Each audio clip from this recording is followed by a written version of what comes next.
இதுக்கு தாண்டா பழனி நான் எந்த பொண்ணையும் காதலிக்கிறது இல்ல. காதலிச்சுதான் பாரு. எதுக்கு? அப்பன் ஆத்தா சொந்தக்காரன் ஜாதிக்காரன் எல்லாத்தையும் பகைச்சுக்கிட்டு ஒரு புள்ளைய கல்யாணம் பண்றதுக்கா? அதுக்கு காதலிக்காம முறையா பார்த்து ஒரு புள்ளைய கல்யாணம் பண்ணலாம்ல. அங்கேயும் ஒரு புள்ள தானே வருது. எப்படி கரெக்டா சொன்னா? நாளா ரஷ்யாவுல ராஜா மாதிரி இருக்க வேண்டிய ஆளு. தெரியாதனமா இந்த ஓட்ட ரைஸ் மில்ல தூக்கி போட்டாங்க.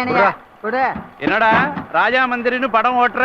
ஒண்ணு இல்லண்ணே, அந்த காலத்துல ராஜா ஆட்சி இருந்துச்சுன்னா ஒழுங்கா சம்பளம் கொடுக்காதவன எல்லாம் நாடு கடத்திடுவாங்களாம்னு பேசிக்கிட்டு இருந்தான். அப்ப ஒழுங்கா வேலை செய்யறவங்களையும் நாடு கடத்திடுவாங்கிற செய்தி உனக்கு தெரியுமா?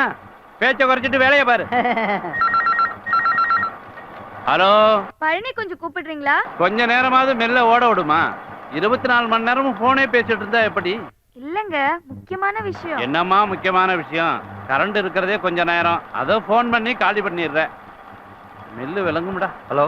ஆமா, என்ன நீ நேத்து பஞ்சாயத்துல ஓவரா சொல்ற? அப்ப அவன் பண்ணது மட்டும் சரியா?